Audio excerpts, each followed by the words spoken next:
Polysécure, épisode spécial. Je suis accompagné d'Alexandre. Bonjour à tous, c'est toujours un plaisir de vous retrouver lors de ces podcasts.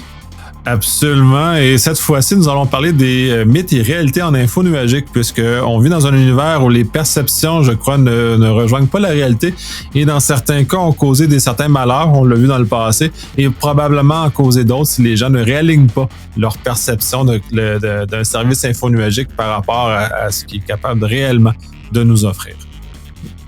Alors Nicolas, Loïc, on va se lister, j'ai listé un certain nombre de questions, de croyances, de choses comme ça, mais avant je voudrais faire un disclaimer. J'aime l'info nuagique. I love the cloud. Donc, ne prenez pas mal tout ce que je pourrais dire. Je trouve que c'est un service qui est fabuleux, super intéressant. Par contre, il peut être très dangereux si on n'est pas au courant exactement de tout ce qu'on va dire. Donc soyez bien attentifs sur ce qu'on va dire parce que même si c'est très beau, il faut être quand même très très sûr de ce où on va et comment il faut faire les choses. Maintenant que le disclaimer est passé, que vous savez tous que j'aime l'info nuagique, I love the cloud, je vais commencer par la première croyance. Le fournisseur est responsable de tout. Nicolas, Loïc, Non, ça il faut bien lire les clauses parce que la limite de responsabilité, elle est pour eux très claire, pour les utilisateurs moins claire, et ça dépend toujours de la nature du service qui est utilisé. Puis c'est là où les frontières changent selon la nature des services. Et là où ça vient mélanger les gens encore plus. Ça, on va prendre parce qu'il y a du moins au Québec, puis bon, ce qui s'est passé généralement aussi dans le monde, Microsoft a vendu énormément Office 365. C'est une bonne chose parce que ça l'a aidé beaucoup d'entreprises. Cependant, faut pas mélanger le niveau de service offert avec au 365 avec le niveau de service qui est offert avec les autres composants que Microsoft, dans le fond, dans Azure. Tout le volet Azure n'a pas le même niveau par défaut de disponibilité ou de sécurité qui est associée. Fait que ces nuances-là sont très importantes et très bien maîtriser cette frontière-là parce qu'elle est variable. Puis aussi, on a toujours le cas d'OVH où les gens n'avaient pas bien lu leur contrat, n'avaient pas bien maîtrisé la frontière qu'il y avait entre les deux et se retrouvaient avec l'effet de surprise quand un avarie s'est passé. C'est inévitable qu'un avarie va se passer. Ils en ont payé les frais parce qu'ils avaient mal lu cette séparation de responsabilité-là. Et ça, c'est flagrant. Moi, chez tous les clients que je vais, et puis j'en ai un gros dernièrement, quand je lui ai parlé justement, fait un état des lieux sur l'info nuagique, puis que je dis, ouais, mais vous avez pas ça, vous avez pas ça, vous avez pas ça. Il me dit, mais on a payé, on doit tout avoir. Ben oui, mais non, c'est pas comme ça que ça marche. C'est pas parce que vous achetez un service que votre fournisseur est complètement responsable de tout. Non, il vous offre des options, il vous offre des choses, et si vous payez le gros prix, c'est à vous de cocher sur les bons trucs, etc. Derrière ça, lui, il n'est pas responsable de tout. C'est à vous de faire le choix. Donc oui, et puis les deux exemples que tu as donnés, dont OVH, il y a eu des réveils difficiles pour plusieurs milliers d'entrepreneurs là, quand OVH est arrivé et qui se sont aperçus que ils faisaient pas de sauvegarde sur leur environnement, que c'était pas redondant, contrairement à ce qu'on pouvait penser dans l'info nuagique, que c'était tout redondant, machin, etc. Non. Le réveil a été difficile pour pas mal. Donc, soyez bien assurés à la réponse, le fournisseur est responsable de tout, c'est faux. Donc, soyez bien attentifs par rapport à ça. Vous avez votre responsabilité à plusieurs niveaux. Et puis, vous avez intérêt à bien regarder parce que sinon, pour vous aussi, le réveil risque d'être dur. Donc, info nuagique, très intéressant, mais soyez aussi responsable par rapport à ce que vous mettez en place. Deuxième croyance. Le fournisseur s'adapte à vos besoins. J'adore celle-là, surtout pour les gros clients. Celle-là me fait tellement rire quand que je l'entends. Puis, on parle de clients qui se croient de grande taille et je crois qu'ils ne mesurent pas à quel point ils sont de petite taille par rapport à la réalité de l'info nuagique. Puis même de plus budgétaire. Quand on parle de clients réels de l'info nuagique qui sont d'ampleur, Netflix est un client d'ampleur et qui a probablement la capacité de faire bouger, je pense qu'ils sont chez Amazon, eux autres. Donc, ils sont capables de faire bouger Amazon pour leurs besoins parce qu'ils ont l'ampleur. Donc, la quantité d'argent qu'ils donnent à Amazon est tellement grande qu'ils sont capables de les faire bouger. Les plus petits, quand on est probablement à moins de 10 millions par année d'info nuagique, On est une goutte d'eau dans l'océan des budgets qui sont faits, puis ils vont faire oui, oui, oui. C'est ça aussi qui est traite, puis ces clients-là ça donne leur impression qu'ils sont importants. Mais ceux qui représentent les deux qui sont la relation client, ils vont juste dire oui, oui, mais la réalité, c'est ils mettent les classes dans la filière, la demande ou les demandes qui sont faites. Puis peut-être un jour ça va être traité ou peut-être un jour ça va arriver, mais c'est pas dans les priorités du fournisseur. C'est une question d'ampleur, c'est normal. C'est ça. Et il y a 8 milliards d'habitants sur cette planète. Si le fournisseur devait s'adapter 8 milliards de fois, il s'en sortirait pas. Donc c'est clair que, et puis tu as amené la notion de prix là. Pour les gouvernements, c'est aussi pareil. Quand vous avez une entreprise qui a le PIB, qui a une valeur commerciale d'une entreprise qui a le PIB d'un pays, dites-vous bien que si, comme tu le dis, 10 millions, si vous consommez à peine 10 millions, là, vous êtes même pas audible. Donc, oubliez ça. Le fournisseur ne s'adaptera jamais pour vous. Et c'est un changement de paradigme par rapport à ce que l'on avait avant. Et qu'on travaillait avec des fournisseurs qui étaient de taille un petit peu plus humaine, bah là, vous aviez peut-être un levier pour le faire évoluer, pour le faire adapter, pour faire en sorte que le logiciel qui vous donnait, il l'adaptait par rapport à votre saveur et à votre couleur. C'est terminé. Pour les fournisseurs infonuagiques, les leaders de ce monde-là, Microsoft, Amazon, Google, oubliez si vous voulez faire évoluer. Vous pouvez peut-être faire évoluer un fournisseur infonuagique qui est au fond de sa cave, hein, mais dans ce cas-là, à mon avis, vous avez des petits problèmes de sécurité avec ce fournisseur-là. C'est un choix, c'est une question de choix. Maintenant, les produits...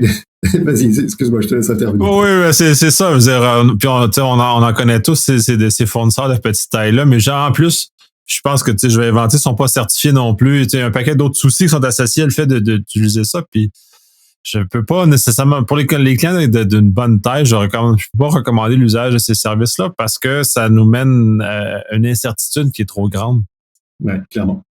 Donc, le fournisseur s'adapte à nos besoins. La réponse est faux. Donc, les chasseurs de licornes, je vous invite d'aller arrêter de chasser des licornes et de retirer vos lunettes roses.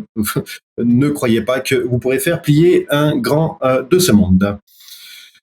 Troisième croyance, le nuage est plus sûr. Nicolas Loïc, qu'est-ce que tu en penses? Ben oui et non. Le nuage est plus sûr dans sa zone de responsabilité. Et il ne l'est pas hors de sa zone de responsabilité. Ça veut dire essentiellement que là, il y a des éléments qu'on n'a plus à gérer en termes de sécurité. C'est-à-dire que tout le volet infrastructure n'est plus à notre charge. Donc, effectivement, c'est plus sécuritaire. On a moins d'efforts à mettre de ce côté-là. Et là, ça arrête la responsabilité du fournisseur. On revient encore à la responsabilité. C'est la ligne est très claire. Et ensuite, ça dépend. On a la responsabilité de configurer les services. On va dans les services totalement gérer les volets SaaS comme Auto65, par exemple, qui est le meilleur exemple, ou Google Workspace. Nous sommes responsables de la configuration. Donc, si on n'a pas activé le MFA, si on n'a pas mis des politiques de mots de passe, si on n'a pas ces affaires-là dans notre environnement, non, Google ne fera pas rien. Microsoft a forcé le MFA, par exemple, par défaut maintenant, justement pour éviter que limiter que les clients se tirent dans le pied parce qu'ils sont méconnaissants des mesures de sécurité, mais au-delà de ça, leur responsabilité s'arrête là. Puis ils disent clairement aussi, là, puis c'est pas leur problème de gérer notre environnement parce qu'ils nous prêtent un espace. Puis il faut vraiment le voir comme dans l'univers physique, ils nous prêtent c'est pour ça que le terme de Microsoft, le tenant, est intéressant parce qu'il nous prête un condo, il nous prête un logement. Puis ce logement-là, il nous le prête, c'est ça, mais on est responsable de l'intérieur du logement. Si on ne verrouille pas la porte de notre logement, ben c'est notre problème. C'est pas le propriétaire de l'édifice qui va être responsable. Donc, dans ce cas-ci, Microsoft qui va être responsable de ça. Fait que c'est vraiment, faut le voir dans cet environnement-là. Si on brise des murs, si on laisse entrer des malveillants, puis ils brisent tout, ils volent les choses, c'est dans notre espace locatif à nous autres qui nous appartient et on a l'entière responsabilité. C'est pour ça que l'image du logement est probablement le plus parlant parce que là, on est capable de vraiment comprendre la séparation de responsabilité dans le côté de la sécurité. Fait que verrouillez vos portes, c'est important. Et vos fenêtres aussi. Ouais, j'aime bien ton image du logement. Je pense que je vais la reprendre. Je trouve qu'elle est vraiment très très intéressante. Euh, Maintenant, quand tu arrives dans ce logement, dans ce condo là, il y a aussi les fluides électriques, l'eau, etc. Là, et là-dessus, c'est pas plus sûr que vous soyez dans l'info nuagique, parce que des pelleteuses qui arrachent des câbles, ça se fait tous les jours à travers la planète, hein, et c'est pas parce que vous êtes dans l'info nuagique que ça va être plus sûr. Non, non, c'est pas parce que vous allez à un câble qui va dans l'info nuagique que celui-ci va être indestructible. Non, non, c'est pas possible. C'est destructible pareil que les autres. Donc tout ce qui va être accès vers l'info nuagique, hein, ça sera pas plus sûr. Vous aurez les mêmes problèmes par rapport à ça. Par contre, en effet, je te rejoins complètement sur le fait que le service, oui, c'est plus sûr parce qu'il y a toute une notion de garantie autour de ça, de SLA, etc. Donc, un petit vrai-faux là-dessus. Tadam! Attention, question suivante. Le nuage est redondant. Tadadadam! Non. Oui. Non. Mais oui, mais non. Mais ça dépend. Puis on fait juste regarder les pannes de AWS, pardon, sont un très bel exemple de ça. Les pannes ont affecté une région, par exemple, si c'est arrivé une ou deux fois de mémoire.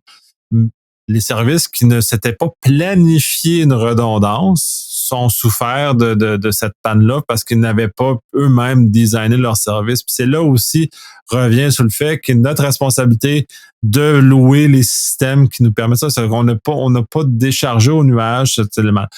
À l'exception de quelques services, les services plus gérés comme O365, qui est toujours ou Google Workspace sont des très bons exemples, qui eux sont faits de façon que, comme c'est clé en main, c'est le fournisseur s'en occupe. Mais c'est parce que l'illusion aussi, puis c'est encore là la perception des gens, comme dans O365, c'est inclus. Ils pensent que c'est dans le restant. Non, ça ne l'est pas. C'est pas qu'il faut faire des sauvegardes. C'est là pour ça qu'il faut prévoir des architectures de relève avec des sites distants ou des sites distribués, de distribuer la charge.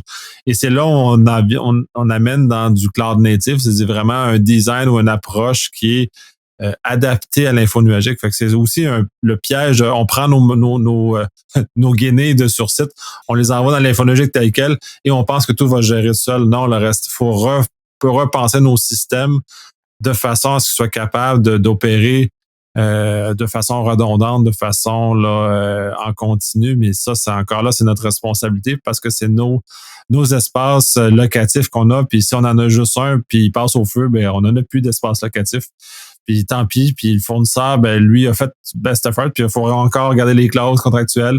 Ils ont des limites de disponibilité, puis généralement, ils respectent assez bien. Sinon, ils remboursent, mais tu sais, généralement, c'est quelques dollars qu'ils vont rembourser pour la perte de disponibilité parce que c'est comme ça. Et ça là-dessus, c'est très intéressant hein, parce que l'histoire de la redondance hein, est en effet, sur 365, c'est autogéré, machin, etc. On n'a rien à s'occuper là-dedans, là. Mais il n'empêche que pour tout le reste, hein, si tu sélectionnes pas comme quoi tu veux une redondance hein, de tes applications, etc., tu l'as pas. C'est pas parce que l'infrastructure qui est derrière est redondante, que le fournisseur est redondant et qu'il a tous les moyens pour être redondant, que toi-même tu es redondant. C'est son infrastructure qui est redondante. Et c'est d'ailleurs ce qu'il vend. Quand il vend en fait la redondance de l'info nuagique, il vend la redondance de son infrastructure, pas des choix que tu fais. Donc c'est clair que si tu ne choisis pas, si tu ne valides pas comme quoi tu veux une redondance, c'est comme si tu avais en effet un seul appartement, on va continuer sur celle-là, là, et puis que ton appartement passe au feu, et puis voilà, tu te retrouves dans la rue, et puis tu n'as pas de deuxième appartement. Mais si tu avais sélectionné un deuxième appartement dans la barre d'immeuble qui était à côté, tu aurais la possibilité d'avoir justement un repli là-dessus. Donc très très important cette notion de redondance, hein, c'est le fournisseur qui est redondant, mais si tu ne sélectionnes pas ta redondance, tu ne seras pas redondant. Donc très très attentif par rapport à ça. Et l'autre chose, c'est en effet tout ce qui est SaaS, PaaS, IaaS, etc. Le SaaS, généralement, il s'organise pour que ce soit redondant, puisque de toute façon, c'est à eux de s'occuper de tout ça. Ils te fournissent un service avec un niveau de service, de tolérance aux pannes, de redondance, etc. Tout ce que tu veux avec ça qui te permet de pas avoir de rupture de service ou alors d'avoir quelque chose, mais très, très court et dont tu ne t'occupes pas. Mais tout le reste, faut que tu te débrouilles, faut que tu te démerdes. Donc ça veut dire que si tu bascules en vrac tout ce que tu avais dans ton centre informatique chez le fournisseur infonuagique, comme à peu près 90%, voire 99% des clients que je côtoie, où on va dire, bah, de toute façon, l'infonuagique, c'est magique, donc ils vont s'occuper de tout, tu risques de tomber de bien, bien haut quand ils vont avoir un problème. Regarde un petit peu ce qui s'est passé chez OVH. Il y a aussi des sites, des data centers chez Google qui ont brûlé. Donc, c'est des choses qui arrivent. En Angleterre, il y a des sites qui ont arrêté. Donc, ton service est arrêté parce que tu n'avais pas sélectionné la redondance inter-site, voire inter-région. C'est ballot parce que ça va t'entraîner une rupture de service. Et en effet, ils vont peut-être te rembourser, allez, quelques dollars. Mais quand tu vas calculer ta rupture de service, que ça t'a coûté versus ce qu'ils vont te rembourser, Kleenex va monter en hausse en bourse. Donc, nuage redondant, ça rejoint votre premier point. Soyez responsable, ouvrez les yeux, arrêtez de croire aux licornes. Donc, cliquez pour avoir de la redondance. Cliquez, cliquez, cliquez, lisez vos contrats. Ça vous évitera de pleurer après. Ah, celle-là, le nuage est redondant. Qu'est-ce que j'adore ça. 90 voire 99% des clients croient que ce soit totalement redondant pour eux. Eh ben non. Tous les fournisseurs sont certifiés. Tous sans exception sont certifiés. T'en penses quoi, toi? Non, puis j'avais déjà mentionné précédemment, les plus petits ne le sont pas parce que c'est dispendieux, cette certification-là. Les majeurs vont avoir probablement la majorité des certifications qui existent, des certifications mondiales qui sont largement reconnues et des certifications locales qui, dans certains pays, sont des exigences particulières. C'est ça, on va nommer les États-Unis comme étant un nid de certification particulière, mais il y en a exactement en Europe aussi, il y en a en Allemagne, il y en a dans d'autres pays qui ont leurs certifications spécifiques qui permettent justement d'évaluer selon des critères qui leur sont propres les éléments de sécurité. Ça, les gros le font, mais c'est pas assez dispendieux, ça ne se fait pas partout. Fait que là, on commence à descendre dans les plus petits. On va voir que le nombre de certifications diminue. Puis en plus, on va descendre, puis jusqu'à ne pas avoir de certification, où on va finalement avoir un espace de colocation classique qui s'est juste reconverti, qui a renommé ces choses, où dans le fond, lui, à part avoir des gicleurs, puis des caméras, puis des racks barrés, c'est à peu près tout. Puis il n'y a jamais personne qui a vérifié, qui a assuré qu'un tiers parti qui garantit ses dires. Puis c'est ça que ça sert aussi de certification, c'est qu'un tiers parti vient justement valider que le fournisseur exécute réellement ce qu'il mentionne. Et là aussi, juste en termes de certification, on peut lire ISO 22017, le CSA Star, le SecNum Cloud ou le Cloud Confidence. Donc c'est quelques certifications, il y en a d'autres par rapport à ça. Sur les certifications, c'est clair qu'en fonction du fournisseur et puis de la taille du fournisseur, il va être certifié ou pas certifié par rapport à ces certifications. C'est clair que quand on veut tirer sur l'économie, là, oubliez les certifications. J'ai un des clients là, ils sont chez un fournisseur où ils étaient, j'ai plus de relation avec ce client-là, mais chez un fournisseur qui n'était pas certifié, qui était dans un centre commercial et qui n'avait pas de génératrice. Donc par rapport à ça, un fournisseur cloud comme ça, je vous invite à arrêter tout de suite le contrat et puis aller dans quelque chose de plus sérieux. Parce que ça peut arriver que le fournisseur cloud bas de gamme, là, il passe au feu et puis que là, vous allez encore augmenter les actions de Kleenex, la valorisation de Kleenex. Donc, attention par rapport à ça, là, quand vous cherchez un fournisseur, ne jouez pas sur les coûts, là. Faites le nécessaire pour qu'il soit certifié. Ouais, puis je vais rajouter aussi, là, il y a deux niveaux, puis c'est intéressant de le voir parce que il y a ces petits fournisseurs-là qui existent, qui ont justement, je trouve très drôle, ça du centre commercial, j'avais jamais entendu, mais je n'ai déjà vu d'autres où, genre, on m'a dit, ouais, les mesures de repli, c'est, on a une génératrice dans le cabanon, on dit, OK, cabanon, ça, tu travailles à la maison, ouais, c'est ça, on est en télétravail, tout ça, puis machin, on va dire, OK, bon, c'est particulier comme idée, ça de un. Cela étant dit, c'est aussi faut être vigilant aux services qui utilisent des services. C'est-à-dire qu'on va consommer un service semi-géré, on va dire, mais qui en dessous s'appuie sur un service des grands cloudeurs en général, mais aussi qui peut s'appuyer sur des plus petits services qui, justement, peuvent être problématiques. Fait qu'il faut remonter la chaîne au complet pour comprendre le service qu'on consomme, où il s'appuie, parce que c'est pas rare qu'ils vont utiliser un grand. Là, on parle Netflix, mais Netflix, c'est pas grave, ça tombe en panne. Là, on n'a juste pas d'émission de télévision. C'est pas pour nos business d'une très grande importance, mais si nos business vivent sur un service de cette pas de nature de Netflix, mais qui s'appuie justement sur un autre en dessous, un AWS. Puis AWS tombe en panne, mais là, il faut connaître la chaîne pour prendre la bonne décision.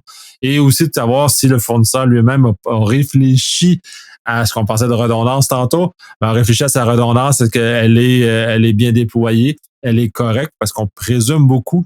Faut faire très attention. Faut jamais prendre pour acquis rien parce que les designs nous reviennent toujours nous mordre s'il y a une erreur dans le design d'un fournisseur qu'on consomme. Fait que là, ça revient toujours un peu à notre charge. Malheureusement, on n'est pas capable de déléguer ce degré de choses-là, même si bien des gens aimeraient déléguer ce niveau de responsabilité-là facilement. Tu m'étonnes. Tu m'étonnes que par rapport à ça, en effet, il faut être vraiment attentif par rapport à ça. Et enfin bon, voilà. Je m'emballe. Allez, le suivant, l'infonuagique, hein, c'est abordable, c'est pas cher, c'est vraiment, c'est abordable. Oui, mais non. Encore là, si on est toujours dans un gris, ça dépend de la nature des services qu'on prend. Puis plus on est dans un service géré, on va prendre au 305, plus effectivement, ça revient moins cher à l'opérer comme ça, puisque toute la quantité d'infrastructures et de personnel que ça prend pour gérer ça, jamais on tombe dans un contexte d'économie. C'est très intéressant puisqu'on est dans un niveau de mutualisation très élevé. C'est là où les clouders font leur argent. C'est plus ils mutualisent, plus ils font de l'argent, plus ils sont capables, dans le fond, de repasser ces économies-là à leurs clients. Moins on est en mutualisation, moins il y a d'économies à faire. Donc, plus on descend vers du IaaS, par exemple, moins il y a d'économies à faire. Puis vraiment, puis si on prend juste du tel quel, on prend notre data center puis on l'envoie dans l'infonuagique, on va payer plus cher parce qu'il y a un overhead qu'on doit payer sur le fait que le cloudeur est là, doit nous charger de l'argent supplémentaire. Et c'est aussi le signe que faut réfléchir notre façon de fonctionner parce que l'avantage du nuage, c'est la mutualisation. Et si on ouvre des machines à temps plein puis tout le temps dans le prélat, bien effectivement, on n'a pas d'avantage de mutualisation parce qu'on consomme une ressource de façon permanente. C'est là qu'il faut réfléchir la façon de fonctionner. Donc, nos fluctuations de consommation de la puissance informatique doit être modulé selon ce qu'on a de besoin réellement. Et c'est là où les économies embarquent parce que quand la puissance excédentaire qu'on n'utilise pas, elle est remise ailleurs. Donc, on ne la paye pas. Pour le cloudeur, c'est avantageux. Fait qu'il faut toujours réfléchir à la mutualisation. Puis, ça ramène la naissance même de AWS. Pourquoi AWS est né? Parce que Amazon, en tant que fournisseur de commerce et de livres, principalement il y a très longtemps, devait planifier des infrastructures suffisamment forte pour accepter la charge pendant les périodes de pointe, comme le temps des fêtes, par exemple. Mais la plupart de l'année ne faisaient rien avec ces infrastructures-là qui dormaient parce qu'il y avait de la capacité excédentaire. Donc, il y a des gens qui ont eu l'idée de revendre cette capacité excédentaire, donc de mutualiser leurs infrastructures, dont là, AWS est né. Donc, cette idée-là de mutualisation, elle est l'idée fondatrice du nuage. Donc, il faut toujours y revenir. Si on ne mutualise pas nos services, on ne design pas nos services pour être mutualisables ou en termes de consommation de ressources informatiques, ça ne vaut pas la peine d'aller en infonuagique parce que c'est là où est l'avantage. Puis si on n'utilise pas cet avantage-là, ben on ne va pas le chercher. Mais ça, très, très proche de la machine, plus on monte, plus à ce moment-là, on est capable d'utiliser parce que le fournisseur va mutualiser naturellement quand on va chercher des grands services gérés comme Sentinel chez Azure, chez Chronicle, chez Google, par exemple, ou Elastic chez AWS, qui sont des choses de journalisation, qui, eux, sont des éléments qui sont beaucoup plus mutualisés. Donc, on est capable de bénéficier des rabais associés que si on le faisait nous-mêmes, puisque nous, on n'a pas cette capacité-là de mutualiser ces infrastructures-là. Fait que quand elles sont sous-utilisées, ben, elles sont juste perdues quand on le regarde de façon financière. C'est très important de bien le comprendre, ça, en effet. Les économies d'échelle qu'on peut faire sur ce genre de choses-là. tout ce qui est environnement de non-production, de pré-production, des environnements qui peuvent être des environnements de non-production, c'est ça, et puis de développement qui peuvent être arrêtés, dont on peut se permettre de les arrêter pendant le week-end, etc. Là-dessus, on va faire beaucoup d'économies. Tout ce qui est environnement de production, là, en termes d'économie, je suis pas sûr qu'on va en faire beaucoup par rapport à ça. Donc là aussi, faut bien regarder qu'est-ce qu'on va migrer dans l'info nuagique. Et il y a un autre volet qui n'est pas forcément perçu. On se contente beaucoup sur le coût du hardware, du matériel, etc. Mais il y a aussi le coût de la donnée. Alors la donnée, quand on la stocke comme ça, il semble que ce ne soit pas très très cher. Par contre, du moment qu'on veut la sortir, pour par exemple, imaginons se sécuriser quand même nos données, nos données vitales, le sang qui coule dans nos veines, et puis on voudrait avoir une copie de ces données-là sur notre infrastructure chez nous, pour être sûr que si le fournisseur infonuagique, pour une raison X ou Y, n'était plus disponible, qu'on puisse quand même avoir nos données. Et ben là, hélas, ça va coûter un bras. C'est ballot. Mais c'est comme ça s'appelle du business. Et donc, par rapport à ça, il faut bien penser que quand vous passez dans l'info nuagique, que vous mettez vos systèmes, que vous mettez vos données, vous perdez la souveraineté, en fait, de tout ça. Sauf si vous décidez d'avoir une réflexion en bon père de famille en disant si mon fournisseur infonuagique est indisponible, il faut quand même que moi je puisse partir par rapport à ça. Et là, il va falloir regarder différentes stratégies. Donc stratégie de récupérer ces données chez soi, stratégie de pouvoir dupliquer les données chez un autre fournisseur. Si vous êtes chez Microsoft, chez Amazon, vice versa, etc. ou chez Google. Par contre, en effet, quand on va faire des flux de données comme ça, qu'on va sortir de chez Microsoft pour aller chez Amazon, eh ben, va y avoir un coût qui va être payé à la donnée qui sort. Et ça, c'est quelque chose qu'on n'a pas du tout budgétisé. On va juste consommer, enfin, juste imaginer, on va calculer le coût CPU, le coût stockage de données, mais pas en fait la transmission de données. Et quand on commence à avoir des clients qui se disent ah bah oui, il faudrait quand même qu'on garde notre souveraineté. Ils reviennent vite en arrière en disant en fait la souveraineté je crois que je vais m'en passer, ça me coûte trop cher. Et c'est là où justement le drame arrive, hein, c'est que vous perdez votre entreprise à ce moment-là. C'est-à-dire que vous donnez les clés de votre maison à une personne qui pour le moment est super bien avec vous, mais qui demain, pour des raisons X ou Y, peut devenir très désagréable, et dans ce cas-là, vous n'avez plus accès à votre maison. Donc attention par rapport à ça. Oui, je trouve ça très intéressant. Tu sais, les coûts, puis c'est un point qui est très important, justement, parce qu'on parle du volet plus financier, tout le volet FinOps. Faut être très prudent parce que chaque fournisseur a des grilles tarifaires différentes. Et le diable se cache dans les détails. Ils font pas leur argent de la même façon. Fait que, puis là, il y a un des exemples, c'est OVH, par exemple, ne charge pas la sortie. Ça en est un, c'est un cas exceptionnel, mais les autres ne chargent pas la sortie. Mais ils chargent ailleurs. Ils chargent d'autres choses. Fait qu'il faut vraiment être vigilant où ils chargent, puis prendre le modèle qui nous convient davantage, justement, pour répondre à ce genre de choses-là. Il y a plein de subtilités quand les données se déplacent en centre de données d'un fournisseur. Des fois, c'est chargé, des fois, c'est pas chargé. C'est chargé dans certaines circonstances. Il faut savoir les circonstances, puis il n'y a pas d'uniformité chez aucun fournisseur. De un, quels sont les différents, les choses, même les paliers de gratuité sont pas similaires. Les services sont chargés, les services sont pas chargés. Donc, vraiment de bien maîtriser tout le volet FinOps qui est associé à ça, parce que si on ne le maîtrise pas, c'est là les surprises financières arrivent et c'est là généralement que les coûts explosent et dépassent largement les économies qui avaient été anticipées pour le déplacement en info nuagique. Allez surveiller ce genre de choses-là. Il existe. Puis en plus, si vous êtes multicloud, c'est encore plus maudit parce que vous avez du DBU dans des environnements très distincts. Il existe des services et des solutions qui permettent justement de surveiller ces éléments-là pour vous et de procurez-vous ce genre de choses-là parce que ça va financièrement vous éviter des surprises. Des fois de doubler dans choses. J'ai vu des cas, les machines ont été oubliées pour le week-end, sont revenus une facture de plusieurs dizaines de milliers de dollars parce qu'ils ont oublié de fermer les serveurs le vendredi et ainsi de suite. Parce que c'était budgété, puis c'est ça un autre problème de planifier la marge de manœuvre parce que vous budgétez trop serré. C'est sûr que vous allez tomber en dépassement quelque part parce qu'il va y avoir des erreurs, des surprises, et ainsi de suite, des choses que vous n'avez pas vues en amont, vous n'avez pas été capable de planifier. Fait que mettez-vous une bonne marge de manœuvre dans vos estimés budgétaires. Et puis, pensez aussi à tout ce qui est sécurité autour de ça, hein, reprise informatique. Parce que là, la reprise informatique, depuis que les gens basculent dans l'info nuagique, là, comment est-ce que ça prend le bord, là, pas à peu près. Donc, L'infonuagique, c'est abordable, oui et non, ça dépend comment est-ce que vous l'utilisez et comment vous budgétisez ça. Faites ça en bon père de famille et vous allez peut-être gagner de l'argent. Mais plus sûrement, vous allez en perdre. Ceci dit, soyez bien attentifs à comment est-ce que vous dépensez et pensez à votre souveraineté. Allez, une autre, je peux changer de fournisseur facilement. Ça dépend quoi. Puis ça, c'est la fameuse...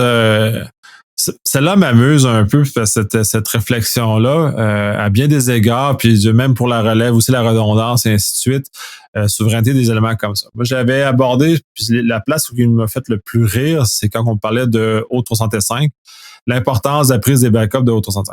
Je dis oui, mais c'est quel est le modèle de reprise qui est défini avec ça. Puis on dit, ah oui, mais si Microsoft devient indisponible, je veux qu'il y ait de remonter mes systèmes. Fait que là, tu regardes, ça fait comme, ouais, non, on va remonter un O365 à côté. Ton plan, il fonctionne pas. Fait que, ça fonctionne pas exactement comme ça parce que les logiciels, puis c'était comme ça quand c'était sur site aussi. Là, puis c'est sur ça cette illusion-là de ah oui, on va être capable de transférer. Ben, t'étais pas plus capable quand t'étais sur site avec les logiciels qui étaient similaires, qui n'étaient pas justement mis comme ça. Fait que là, déjà, il faut aborder la vraie réflexion de la bonne façon. Fait qu'il faut accepter d'avoir un certain seuil de dépendance avec le fournisseur dans lequel on prend. Puis plus on est dans un système géré, plus la dépendance va être grande, plus ça va être difficile de sortir nos données. Plus on descend, plus c'est facile parce que la dépendance à des services très précis est de moins en moins grande. Fait qu'on descend en PaaS ou on descend en IaaS, ben, la facilité de sortir est là. Cependant, la sortie égale coût de sortie parce qu'ils vont nous demander de payer le coût. Fait qu'on a une pénalité à la sortie aussi en termes de qu'est-ce qu'on sort, le volume de données qu'on sort. Donc, il faut aussi l'anticiper, ce genre de choses-là, et dans le format. Sinon, toi, dans les couches intermédiaires, généralement, c'est pas trop difficile, ça demande de le planifier. Il faut vraiment le planifier dans la chose. C'est pas juste, il va nous laisser sortir. OK, comment il va vous laisser sortir? Les coûts, ça j'ai déjà mentionné, le format que les fichiers vont sortir. Est-ce qu'on est capable de faire quelque chose? Et comment on peut les réutiliser pour les mettre ailleurs? Fait que tout ça doit être réfléchi correctement. Sinon, on va se retrouver avec l'illusion qu'on est capable de sortir les données comme on voudrait, même si c'est marqué dans les clauses contractuelles. Même s'ils nous donnent des choses comme ça, peut-être que les données qui vont sortir ne seront pas utilisables. C'est peut-être là aussi l'enjeu dans lequel il faut le mesurer. Puis même selon les différentes lois, entre autres le RGPD qui a commencé à amener ça, en tant que consommateur, je suis capable de sortir mes données. Oui, mais encore là, il y a des limites. Encore là, il faut savoir ce qu'on fait. Puis ce qu'on reçoit des fois, c'est dans un format qui est très peu consommable. Donc, ça va exiger énormément de traitement pour l'utiliser puis le mettre dans un autre contexte. Fait qu'il y a beaucoup de réflexions à avoir autour de ça parce que c'est pas facile nécessairement, même si c'est toujours possible. Là, ça va rajouter justement sur le point qui était avant, hein, c'est abordable. Et c'est clair que si on réfléchit justement à quitter, là, le fait de quitter, tu le disais très justement, ça a un coût derrière par rapport à ça. En France, j'avais certains clients gouvernementaux qui font des appels d'offres. Dans tous les gouvernements, ça fonctionne pas mal comme ça. Il y a un appel d'offres, normalement, ça a une durée limitée. Donc, si vous allez chez un fournisseur X pour 3 ans, et puis que l'appel d'offres suivant, c'est le fournisseur Y qui gagne, ça veut dire qu'il va falloir que vous changiez de fournisseur puisque c'est les règles gouvernementales. Imaginez le coût qu'il va y avoir derrière ça, donc commencer à budgétiser vis-à-vis de ça. Donc il y a tout un mécanisme à faire attention vis-à-vis de ça quand on va chez un fournisseur, sur la durée dans laquelle on va être, enfin ça c'est pour les appareils gouvernementaux, dans la durée dans laquelle on va être avec eux, et puis il va falloir penser au coût de sortie de ce fournisseur-là, et ça dans l'appel d'offres, dans les appels d'offres, il va bien falloir creuser beaucoup plus sur comment est-ce que je sors, quels sont les formats des fichiers, comment est-ce que je fais tout ça. Ouais, j'ai racheté un petit élément parce que c'est des conversations que j'ai chez certains clients, entre autres. L'usage de ces services-là. Justement, puis on s'emprisonne, il faut faire attention de ne pas s'emprisonner comme organisation dans ces services-là, parce que certains services, que si on étend un peu trop loin leur utilisation, par exemple, ou on le colle trop proche de nos processus métiers, peut nous causer des soucis de sortie, justement. Justement parce que on ne pourra pas facilement sortir et réutiliser ces éléments. Il faut le réfléchir, surtout quand on tombe dans des contextes métiers. Ces processus-là ne doivent pas dépendre de systèmes qui sont plus complexes à la sortie. Il faut être plus capable de faire ça. Fait qu'il faut réfléchir comment on utilise les services justement pour pas être se rendre prisonnier soi-même d'une situation dans laquelle on voudrait potentiellement sortir plus tard. Donc, de mettre ces balises internes comme organisation pour limiter, dans certains cas, certains types d'utilisation de certains services justement pour pas se retrouver dans cette situation-là. Voilà, alors sortir de son fournisseur, ça se prépare. Allez, une autre, le nuage est sécuritaire. Ouh là là, moi, si je vais dans le nuage, tout est sécuritaire là-dedans, il n'y a aucun problème. T'en penses quoi? Absolument pas. On en a un peu, on l'a effleuré précédemment. On demeure, on est encore dans la zone de responsabilité.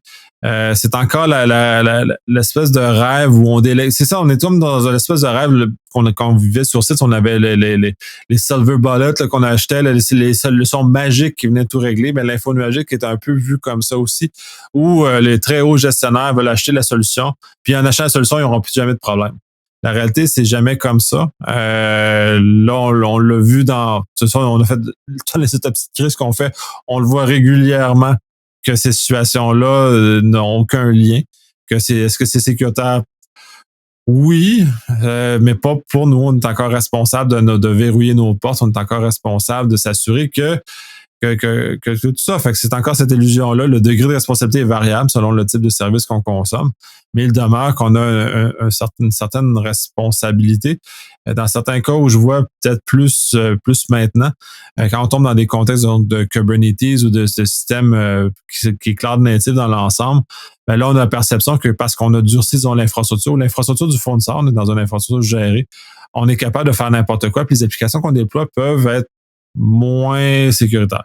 La réalité, c'est non, parce qu'il demeure que même si les paliers inférieurs sont pris en charge par le fournisseur puis on pourrait qualifier sécuritaires ou difficilement attaquables, il demeure que les paliers supérieurs, qui sont les nôtres, notre application, on est responsable de ça. Donc, si on se fait vider notre base de données, le fournisseur va dire, ben, t'avais juste à ça. Ou t'avais à déployer tes moyens ou tes moyens. Ils vont tout le dire. Ils ont chacun leur service de surveillance cybersécurité.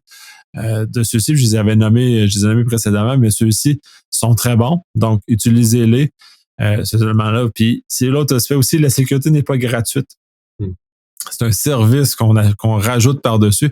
Fait qu'on parlait un peu précédemment de FinOps, de l'argent, ce qui est associé avec ça, les coûts, planifier les coûts. Il faut planifier les coûts de la sécurité qui sont associés, autant au niveau des outils qui sont mis à notre disposition que l'opération de la sécurité. Fait que c'est pas encore là, des systèmes autogérés sont plutôt rares. Il nous faut quand même des équipes qui sont capables d'opérer ces solutions de sécurité-là. Ces éléments de sécurité-là, puis plus on est plus petit, parce qu'on pense que parce qu'on est petit, on peut vivre, on est agile, puis tout. Non, il nous faut quand même l'accompagnement de gens spécialisés en sécurité pour justement soit les opérations comme ça, ou de s'assurer que notre design ou nos configurations sont à niveau. Même si le serveur, puis c'est peut-être les fournisseurs, puis c'est peut-être aussi ça, les gens se trompent, c'est que les fournisseurs donnent des recettes puis des éléments comme ça, mais ça aussi, c'est pas sans faille parce qu'on est quand même responsable. Il y a ceux qui sont faits, disons, je connais plus ceux de Amazon puis de Azure, ou au 365 aussi également, qui offrent des scores puis des guides pour ça, mais si ceux-ci sont pas suivis, on a des problèmes. Puis ceux-ci vont changer dans le temps, donc il faut surveiller ce qui se passe, faut les entretenir, faut maintenir ça en vie. Ça prend un peu d'effort d'entretien quand même. Oui, et puis on déporte en fait la responsabilité, ça c'est sûr. Mais en plus de ça, on rentre dans des environnements qui sont très changeants, très scalables. Les produits, les façons de faire évoluent en fonction de ce que décide le fournisseur. Ce qui fait que si on a des personnes internes qui sont spécialisées sur tel produit, il faut qu'ils suivent. Donc il y a tout un aspect formation, etc. Et forcément, on peut échapper des évolutions, on peut échapper des aspects sécuritaires par rapport à ça. Donc, le nuage est-il sécuritaire? Oui et non, ça va dépendre vraiment comment vous allez l'utiliser, quels sont les services que vous allez utiliser, quelles vont être les connaissances et les compétences des personnels que vous avez et comment est-ce que vous allez interagir par rapport à tout ça. Donc, soyez attentifs par rapport à ce point-là. Tiens, j'avais une question pendant que tu discutais, que tu présentais ce que tu présentais. C'est si je suis un un client et puis j'ai fait un développement d'une application et puis mon application est complètement pourrie. Et en fait, mon application est tellement pourrie que tous les hackers du monde se jettent dessus. Comme je suis hébergé chez un fournisseur, est-ce que ces cyberattaquants qui ont accédé à mon application pourraient se répandre sur les autres clients et foutre le bordel chez les autres clients parce qu'ils sont rentrés par ma porte? Et donc, ma responsabilité là-dedans, ça serait quoi? Normalement, c'est suffisamment isolé pour que les attaquants ne puissent pas. Il y a eu quelques démonstrations qu'on est capable de passer d'un à l'autre. Je sais pas, je ne crois pas que ça a été testé la responsabilité associée à ce genre de choses-là. Cependant, on vit dans nos environnements, donc qui est présumé jusqu'à preuve du contraire, naturellement, que la responsabilité se limite à notre environnement. Puis j'ai vu des fournisseurs infonuagiques fermer des services qui étaient trop attaqués, justement parce qu'ils veulent pas avoir ça dans leurs infrastructures. Ils veulent pas non plus avoir la responsabilité puis avoir à mettre en péril leur modèle d'affaires, qui est justement cette mutualisation-là. Normalement, qui est assez étanche. C'est eu, à part les quelques cas qui ont sorti dans les dernières années, mais qui sont très rares, il n'y a pas vraiment d'éléments qui permettent justement de passer d'un environnement client à un autre de façon à ce que ça se fasse. Somme toute, là. Fait que non, normalement, non, mais si notre application est tellement pourrie, le fournisseur va fermer notre compte. Dans tous les cas. Ils veulent pas avoir quelque chose de pourri chez soi. Fait que c'est un peu ce que je relate aussi à mes clients qui envisagent d'aller en infonuagique. Mettez vos infrastructures en droit parce que si c'est brisé, ça se peut qu'ils ferment vos services de façon inopinée. Ça se peut qu'ils vous empêchent d'aller plus loin dans ces choses-là parce qu'ils veulent pas porter la responsabilité d'avoir des intrus. Puis en même temps, pour leur image, parce que c'est un des problèmes, disons, on va dire, il y a une panne chez Netflix, puis c'est à cause de AWS, ça retombe sur AWS. Donc à ce moment-là, AWS va faire l'effort que Netflix ne nuise pas à son image. Fait que le fournisseur va se débarrasser des clients ou des services qui ont un potentiel de nuire à leur image. On parle même encore là, les S3, les buckets S3 qui ont été largement connus. Maintenant, c'est très difficile d'ouvrir un bucket S3 public. Et en ça, Amazon dit, c'est pas mon problème. Moi, j'ai mis toutes les mesures en place pour faire que l'utilisateur ne se fasse pas mal.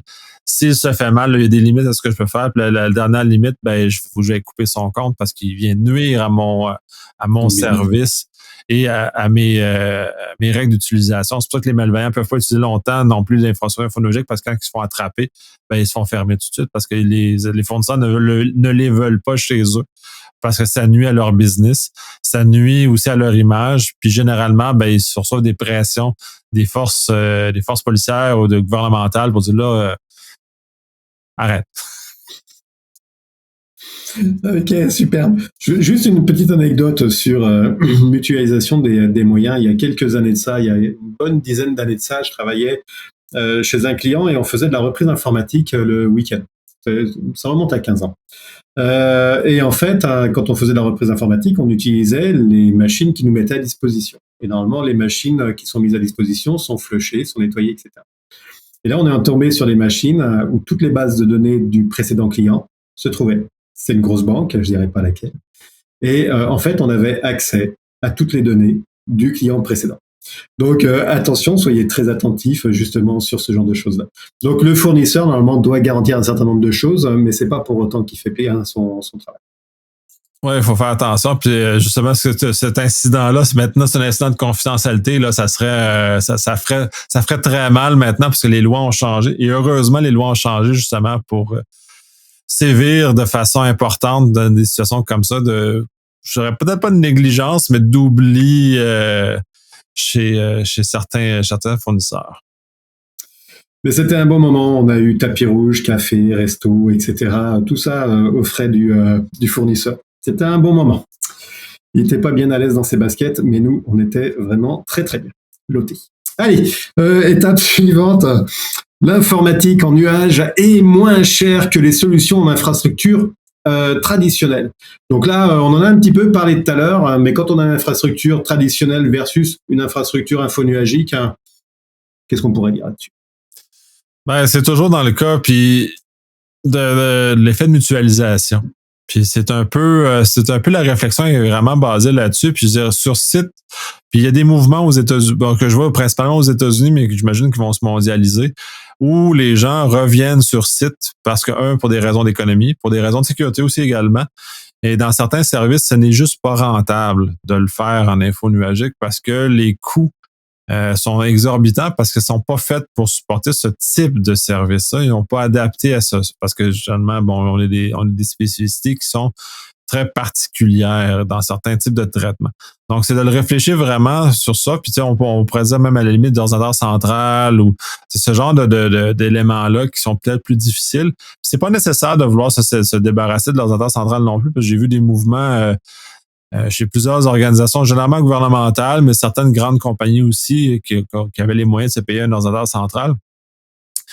C'est peut-être pas nécessairement le bon chemin, surtout pour dire, ah ouais, on va aller à l'infonuagique, on va se dépasser du central. Non, parce que c'est pas la même réflexion, puis ça va risque de vous coûter probablement même plus cher que l'ordinateur central de migrer. Un, le coût de migration, puis ensuite le coût de maintenance de ces solutions-là, parce que l'ordinateur central a des avantages dans certains domaines très spécifiques qui ne sont pas encore égalés en info nuagique à ce stade-ci. Donc, puis probablement qu'ils ne le seront jamais parce que c'est pas des forces de calcul qui sont adaptées au type de traitement là, massif. Là. Dans le fond, l'avantage principal de l'ordinateur central, c'est sa capacité d'opérer en batch des volumes immenses de données de façon rapide et efficace. On va parler des grandes banques, par exemple. On va parler des grands ministères qui ont les dossiers de tous les Canadiens, par exemple, qui doivent le traiter très rapidement, un très grand volume de données. C'est des endroits où l'info nuagique n'a aucun avantage, puis n'aura probablement jamais aucun avantage à opérer dans ces environnements-là. Ça, c'est un leurre que je trouve un peu dommage parce que c'est tout des désavantages, mais sinon, c'est faire très attention, surveiller, faire des modélisations de coûts, mutualisation. C'est mutualisation, c'est ça la clé. Ce qu'on a fait dans nos data centers avec VMware, entre autres, cette hyper mutualisation de nos infrastructures, mais l'info nuagique, c'est l'étape suivante. Il faut en mutualiser encore plus. Il faut encore plus que nos ressources soient modulaires et capables d'être à la demande et justement de suivre la fluctuation et non de juste laisser la machine ouverte au cas où qu'il y arrive quelque chose. Ouais. Donc attention là-dessus, hein, c'est pas forcément moins cher. Hein. C'est vraiment quelque chose à regarder par rapport à ça, faire un pour et un contre. Et je suis complètement d'accord avec toi sur tout ce qui est ordinateur central. Là, il y a vraiment une réflexion à avoir parce qu'il y a, à mon avis, pas forcément d'intérêt et ça peut en effet coûter beaucoup plus cher. Allez, l'autre croyance, l'informatique en nuage permet une scalabilité, une évolutivité plus facile et plus rapide. Qu'est-ce que tu en penses de ça? Quand on est cloud native, probablement oui. Quand on ne l'est pas, non, absolument pas. Fait que ça vient pas comme une solution magique parce qu'on a mis nos infrastructures en info nuagique que là, on a une capacité de croissance infinie. Et même à certains égards, les grands fournisseurs info nuagiques ont connu au début du confinement des difficultés à scaler de leur côté où on a eu des ralentissements significatifs sur les outils parce que les autres sont arrivés avec un contexte où du jour au lendemain, on a eu des millions de personnes qui ont commencé à consommer leurs services. Donc, il y a quand même des limites à ce que même les fournisseurs sont capables de faire, mais ils sont capables quand même de scaler assez bien. Chacun a leur force aussi. Il faut connaître les capacités de scaling de chacun des fournisseurs. Certains vont en avoir dans certains domaines très spécifiques, vont scaler très rapidement, dans d'autres ne scaleront pas bien ou plus lentement, tout dépendant du type de service qu'on consomme. Fait qu'il faut vraiment être familier avec le type de fournisseur qu'on prend, justement pour que ça s'adapte à notre besoin de croissance et de comment on le fait. Et ensuite, ben là, c'est d'aller vraiment dans des consommations, soit des services qui sont du fournisseur de cloud native, c'est-à-dire du stockage fourni par le fournisseur directement qui est géré par lui, qu'on ne gère pas. S3 est un exemple de ça chez Amazon, c'est qui est probablement le plus connu. Mais il y en a chez les deux autres fournisseurs, les deux plus gros fournisseurs aussi, quand on est vraiment dans les environnements gérés. C'est un avantage des plus gros, puis les plus gros fournisseurs ont des services comme ça déjà pré-gérés qui scalent bien. Et quand on descend, puis là, c'est de plus en plus vers nous, là, on va tomber dans des contextes avec Kubernetes, par exemple, qui est notre façon de virtualiser des applications. C'est à notre responsabilité le scaling, donc on doit le prévoir. Oui, le système le permet facilement, le permet d'orchestrer ça facilement. mais il faut le prévoir. Et il y a des coûts associés au scaling aussi. Il faut être très prudent. Puis justement, c'est une des règles de quand on se déploie en Kubernetes, entre autres, on donne le nombre minimum et maximum de pods. Fait que quand la croissance augmente, il va augmenter son nombre, mais jusqu'à la limite qu'on va y imposer, justement pour que ça devienne infini. Parce que si ça devient infini, la consommation, là, on devient en déni de service financier. Ce qui existe des attaques, là, de petits joueurs vont s'attaquer sur ce genre de choses-là, ils vont générer des charges financières chez leurs concurrents, justement pour leur fait qu'il faut être très prudent à ce genre de situation-là, donc de mettre en place des services qui scale bien à des prix raisonnables pour ce qu'on a de besoin. Puis plus on descend en IaaS, ben là, il n'y a pas de scaling possible. On est pris dans les infrastructures qui ont les mêmes limites que des infrastructures physiques qu'on a dans nos data centers. Donc, on n'est pas capable d'aller en croissance. Il faut vraiment choisir le bon service qui s'adapte à notre besoin, puis il faut le planifier, ces besoins-là aussi. Puis on revient aussi, tout le volet les coûts de ces éléments-là, ben, faut réfléchir info nuagique où le service qu'on veut va être capable de scaler à notre besoin et au coût qu'on est capable de tolérer aussi à ce moment-là. Il y a beaucoup d'angles à prendre de ce côté-là. Puis ensuite, de le faire en multigéo ou des éléments comme ça, mais encore là, c'est des réflexions. Il y a d'autres services aussi, il faudrait réfléchir. Si on offre une prestation, disons, plus web, d'avoir des CDN devant, comme un Cloudflare, par exemple. Les fournisseurs informatiques en ont, mais Cloudflare est connu publiquement, ou Akamai, entre autres, qui sont spécialisés dans ce genre de service-là ou qui vont permettre justement d'accepter la charge qui est mise sur le site sans que ça vienne nous toucher, et même à peu de frais aussi à certains égards, ces services-là vont l'offrir. Il y en a chez les fournisseurs. Si on va prendre un fournisseur mature en termes cloud natif comme Google, eux vont avoir l'avantage de mettre même des mesures en amont. Fait que là, on tombe dans des contextes d'architecture très précis où eux autres ont des couches, puis c'est très intéressant qu'on commence à s'intéresser à regarder en profondeur ces éléments-là, où ils ont des services qui s'appellent Edge, qui sont plus ou moins disponibles chez les autres fournisseurs, c'est-à-dire que on n'atteint pas le gros data center tout de suite. Donc, les services qui sont dans de plus petits data centers, qui sont plus proches, coûtent moins cher, ont moins de capacité, mais vont tolérer justement le scaling. Et ils vont scaler vers le grand data center au besoin. Fait qu'il y a plein de réflexions comme ça à avoir. Mais il faut s'assurer qu'on est capable aussi, puis d'entendre de scaling, de déni de service, parce que c'est pas anodin, puis ça existe. Puis bref, on n'a pas le déni de service financier, déni de service technologique aussi, de surcharge. Faut s'assurer que notre scaling le supporte, il faut s'assurer que nos services le supportent, puis justement qu'on design les systèmes et nos vieux systèmes par magie ne scaleront pas parce qu'on les a déplacés en info nuagique. La magie. La magie de la croyance. Ok, et c'est vraiment cette partie-là, là, c'est donc oui, clairement, mais ça dépend quand même de ce qu'on met dedans. Et puis il faut pas croire que ça va forcément scaler comme ça parce qu'on a décidé que ça scalait comme ça. Il y a quand même du travail derrière. Et puis on revient toujours sur cette notion de coût vis-à-vis de ça. Allez, il nous en reste 2 dernières, pas des moindres. L'informatique en nuage améliore la flexibilité et la mobilité des utilisateurs. T'en penses quoi, toi? On a une belle expérience.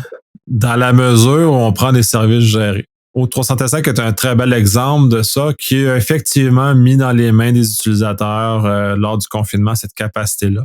Google Workspace aussi est l'exemple du compétiteur, parce que Microsoft n'est pas tout seul dans cet environnement-là, ont permis justement ces éléments-là facilement de croître rapidement, de permettre aux utilisateurs de travailler de la maison, de se débarrasser d'une partie d'infrastructure, de mettre justement la mobilité et ces éléments-là qui sont associés. Oui, parce que les centres de données sont plus basés dans un centre de données fermé ou pour un VPN, puis avec des structures beaucoup plus lourdes pour accéder. Puis même, il existe certains services qui, entre autres, ont été mis de l'avant par Cloudflare au début du confinement, qui est maintenant disponible par beaucoup d'autres aussi, comme Zscaler, je crois, où on vient faire un faux VPN, c'est-à-dire qu'on rajoute la mobilité, c'est qu'on consomme le service à travers Zscaler qui revient vers notre data center. On se débarrasse du VPN dans la consommation des services, tout en ayant une couche de sécurité très importante et très intéressante, de type Zero Trust qui est associé avec ce genre de service. Fait que oui, l'info numérique va énormément améliorer la mobilité des applications modernes, des applications qui ont été mises en cloud ou qui ont émis des structures qui ont simulé qu'est-ce que le cloud peut faire. Et aussi, il s'agit de penser comment Google a réfléchi toute son infrastructure avec Beyond Trust, entre autres, qui permet essentiellement à tous ses employés de travailler de n'importe où dans le monde.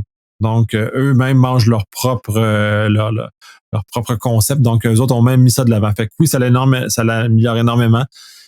Les applications patrimoniales, probablement pas parce que eux ne sont pas adaptés, mais toutes les applications modernes et encore mieux les cloud natives sont capables d'améliorer ce genre d'éléments-là où on consomme, peu importe où sur la planète, des services. Justement, c'est tout le beau du confinement nous a amené cette capacité-là maintenant à travailler de façon nomade, davantage. Puis là, c'est rendu dans la conscience des gens, cet aspect nomade-là. Certains l'ont poussé à l'extrême à vendre leur maison puis à s'acheter un VR, par exemple, ou à s'acheter un petit Winnebago, puis ils partent comme ça sur la route à l'année et ils travaillent dans différents paysages à chaque moment de l'année où ils peuvent vivre dans des campings, dans des zones sauvages, ou ainsi de suite. Puis même avec l'effet de Starlink, entre autres, avec la capacité Internet à pas trop haute latence satellitaire, donc d'être capable de travailler à peu près n'importe où dans le monde avec des capacités qui sont très accessibles. Fait que oui, ça l'amène ces choses-là. Et je suis excessivement enthousiaste parce que ça fait des années que je pousse mes clients à avancer vers là. Ça fait des années que c'est disponible, mais ça a pris du temps avec les organisations commencent à adhérer à ce volet de nomade-là. Là, pendant ça, il faut s'assurer que la sécurité soit équivalente. Là, les organisations sont pas encore toutes prêtes là, ils ont commencé à adapter leur structure. Il y a une réflexion de sécurité très importante associée à ce genre de choses-là parce qu'on est plus propice à perdre nos équipements quand on n'est pas dans un bureau fixe.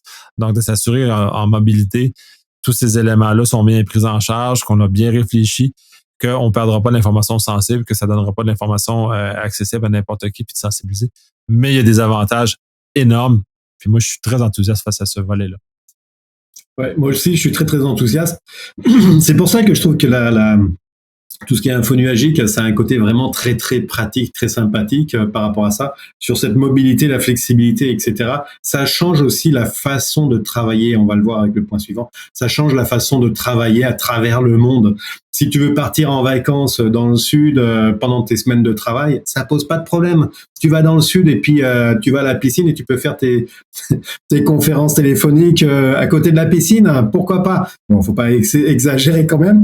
Mais ceci dit, t'as vraiment une flexibilité et ça, je trouve que c'est vraiment le plus de cette partie info nuagique.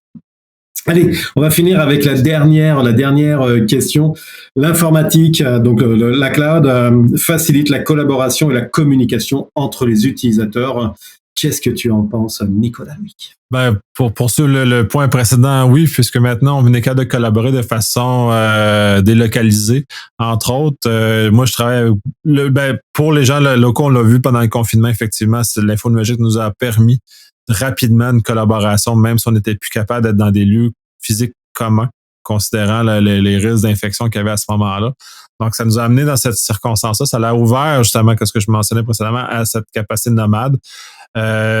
Moi, ça a ouvert ma capacité de collaborer avec des gens à travers le monde davantage, justement, beaucoup plus facilement que ça l'était précédemment. Avant, c'était un peu plus compliqué. Les outils étaient un peu plus méconnus par la plupart des utilisateurs. Maintenant, on est dans un contexte où tout le monde connaît un des outils de collaboration en ligne, Teams, Meet, Zoom, par exemple, pour nommer les plus importants qui sont largement utilisés. Donc, on est tous dans cet univers-là. Le podcast est un bel exemple de collaboration à distance parce que la majorité de mes enregistrements se font tous à distance, que ce soit dans la même ville ou même juste que à travers le monde où j'ai des enregistrements où je fais avec des gens ailleurs, principalement en Europe, mais quand même, ce qui me permet cette collaboration-là qui n'était pas facile d'exécution avant, où les outils étaient plus difficiles de manipulation et beaucoup moins intuitifs qu'ils sont maintenant. Il y a eu une accélération de cette capacité collaborative-là qui a été mise de l'avant par le confinement et incidemment, ben là, les gens l'ont adopté et ça a forcé les fournisseurs à adopter leur structure et leurs outils pour que ça soit de plus en plus facile que l'usage soit de moins en moins irritant. Puis d'ailleurs, ils veulent qu'on utilise leurs services. Ils se chamaillent tous un peu pour avoir leur plateforme de collaboration qui soit la plus forte. Les deux plus gros joueurs en termes de vraiment collab, c'est vraiment Microsoft et Google, qui ont des plateformes équivalentes en termes d'intégration et de collaboration. Fait que c'est très intéressant. Il y a Zoom qui est un troisième joueur qui essaie d'émerger, mais lui est plus au niveau de la visio pure et dure, qui est en train de migrer vers ce genre d'éléments. Fait qu'il y a un intérêt très grand à ce type d'environnement-là où on est capable de collaborer, justement parce qu'on n'a plus la charge. Et pour ceux qui ont fait l'effort de déployer Skype en entreprise, par exemple, c'est une douleur très, très grande. C'est très compliqué. C'est généralement pas super stable non plus d'ailleurs. Ça crée des soucis puis ça a beaucoup de complexité. Quand on arrive avec un Teams qui est l'équivalent essentiellement, c'est facile, on appuie sur le bouton, ça fonctionne, n'importe qui peut le faire, vraiment n'importe qui. Même Microsoft l'a même étendu dans des comptes personnels maintenant, qui fait que, ils ont fait l'inverse. En fond, ils sont en train de remplacer Skype par Teams, mais ça existait Skype avant aussi. Il existe encore un peu sous certaines formes. Dans le cas de Google, on avait Hangout, Meet et tous ces produits-là qui sont largement utilisés aussi, que ça fait longtemps qu'on a en œuvre, mais qui sont maintenant d'autant plus connus par les gens qui veulent faire ce genre de choses-là. Puis ceux qui sont dans Workspace, il y a des éléments de collaboration qui sont très intéressants. Dans les deux, il y a des tableaux blancs, il y a votre documentaire et ainsi de suite qui sont inclus. Fait que oui, ça favorise ce genre d'éléments-là.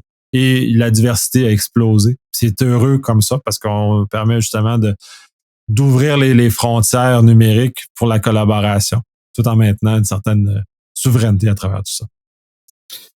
Moi, je vais rebondir sur ce que tu dis, sur la capacité de pouvoir travailler sur des équipes mondiales. Et ça, c'est vrai que c'est vraiment quelque chose de fabuleux pour ça. Ça ouvre des horizons énormes de collaboration interpays, intermonde. Et parfois peut-être interplanétaire quand on sera rendu là, mais n'empêche que ce côté-là vraiment de communication à travers la planète, c'est vraiment, moi je trouve ça vraiment fabuleux, ce côté collaboratif. Je travaille beaucoup aussi avec l'Europe et je trouve que c'est vraiment facilitant. Et ce que tu disais tout à l'heure, la facilité de mettre ça en place, c'est ça. Appuyer sur un bouton, ça fonctionne. Après, on a chacun nos préférences par rapport aux fournisseurs, mais je trouve que c'est vraiment quelque chose de fabuleux. Voilà pour toutes les questions. Pour moi, j'ai fait le tour des questions, donc je crois que toutes les personnes qui écoutent ton podcast sont maintenant bien au courant et elles ne pourront pas dire « je ne savais pas ». Vous le savez maintenant si vous avez écouté jusqu'à là. Nicolas, je te laisse le mot de la fin. Oui, le mot de la fin, c'est assurez-vous de bien connaître la frontière entre vos responsabilités, les responsabilités du fournisseur infonuagique ou du service que vous consommez. Ça, c'est la clé. C'est le point de démarrage. Et le tout s'appuie là-dessus, puis ensuite, le restant va grandir, puis avoir une expérience heureuse en infonuagique dès que vous maîtrisez ce volet-là. Merci énormément.